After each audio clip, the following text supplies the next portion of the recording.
Fight Night presenter Gareth A. Davis joins us now live on Drive. Gareth, hello.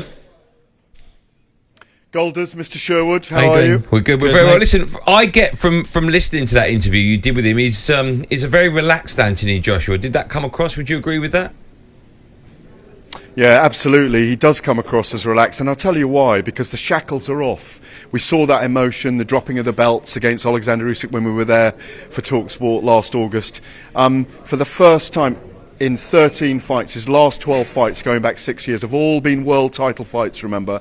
This isn't a world title fight, but it's a fight that can break him if he loses, and it doesn't actually make him if he wins, but he's got to win with a statement. That whole interview, by the way, will be on the YouTube channel, talkSPORT Boxing YouTube channel shortly. It was a fascinating insight. I'm just here, they're just taking apart the circus, if you like. Wednesday, big media day, absolutely packed in here. Anyone who thinks that interest in Anthony Joshua is not there anymore can revise their opinions after today. There is massive interest in this on Saturday night, because the big question is, does he carry on if he beats Jermaine Franklin on Saturday night? And the big answer from him is, why not? Gareth, do you think he's relaxed in the build up to the fight because he's fighting Franklin? He weren't so relaxed when he's fighting Usyk, who's at a different level entirely. I think for Anthony Joshua, Tim, the boxing ability, the IQ of this brilliant ring general in Alexander Usyk, the Ukrainian, who many people believe can be argued as #1 pound for pound in the world right now, the frustration for Anthony Joshua was that he didn't have the pure boxing skills to beat Usyk. He's got the size, the power, the strength, all those things. And after 9 rounds in Saudi, you could have scored it 5-4 to AJ, but he got beaten by boxing skills. That frustration's gone. The belts have gone.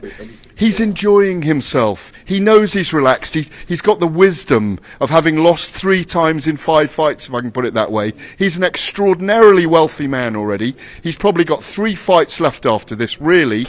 Tyson Fury, Deontay Wilder and Joyce. But apart from that, he just needs to win against Franklin. Gareth, let me ask you, you mentioned his... Oh, here's Eddie. Oh, Eddie. Here's Eddie with me as well, Have by a chat the way. with Eddie. We'll listen in. Have a chat with Eddie.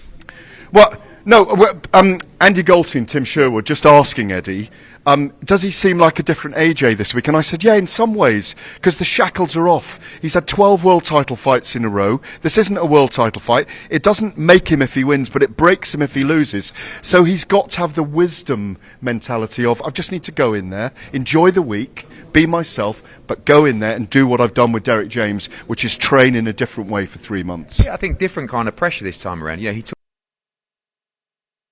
the belts and the mandatory challenges, and you look at Usyk now. You know, Usyk beat AJ in August. He doesn't have a fight scheduled. AJ lost that fight. He's now fighting on Saturday. So I think he feels in a good place that he can actually make his moves, but at the same time he wants to become world heavyweight champion again. He wants to fight Tyson Fury. He wants to fight those big fights. Deontay Wilder and Joyce. Yeah, and I think that victory on Saturday in impressive fashion will make the public demand, particularly the Tyson Fury fight, and like you said, defeat could signal the end of the road. I mean, it would be catastrophic. If I can ask Eddie another question, Andy. Frank Warren poured scorn on the fact that you hadn't been talking to George Warren to make the Fury-Joshua fight if he wins on Saturday night, which we expect him to do. Are you going to push to try and make that fight in the summer? Yeah, I mean, I've had conversations with George Warren over the last couple of days, and you know what we said to each other was we had the basis of an agreement. The material agreement. Yeah, last October. Obviously, time and other issues led to that fight falling through. Actually, if AJ wins on Saturday and Tyson Fury doesn't have a fight scheduled, doesn't have a mandatory, why shouldn't we reopen those discussions? I think we'd have to do that quietly, because I think both fighters are probably tired of the public spats and negotiations. But at the same time, it comes down to the public. If Joshua goes in and destroys Jermaine Franklin in style, I think we'll have no choice but to make that fight. You know, finally, a fight that is there to be made at the right time, and timing is everything. But let's just win on Saturday first. I think that, you know, for this fight, there'll be more people nervous for this fight than any other AJ fight, because the truth is we just don't know. We don't know where he's at physically and mentally. Looks great, always looks great, right?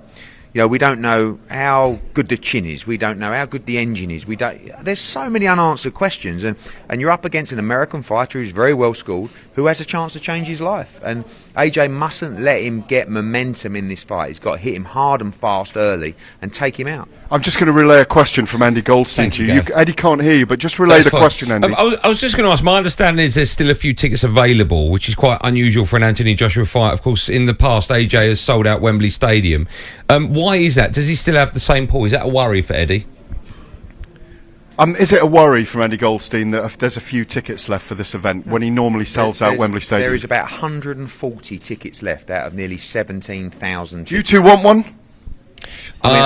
Knowing Eddie, he'll put such a high tax on them, I probably can't afford them. when he... Has everyone stopped? He said you put such a high tax on them. No, you go. No, they were expensive because it's Anthony Joshua in the O2, and probably thought they would have sold out a couple of weeks ago. But you know, it makes you laugh. The propaganda in boxing is unbelievable. You know, of Joshua struggling. Have a look on Saturday night without any complimentary tickets in the house and see how the arena looks. It will be absolutely bouncing. You know, the home of where he made his professional debut, the home of the epic Dillian White fight for the British title, Charles Martin for the world title, Dominic Brazil. 7 years since he boxed at the O2 Arena, 10 years since he turned professional. This man has done it all. He's completely single-handedly changed the face of British boxing. You know that. We should get behind him. He's a good man. I just really hope he does a job on Saturday night. Thanks, Eddie. Back to you guys.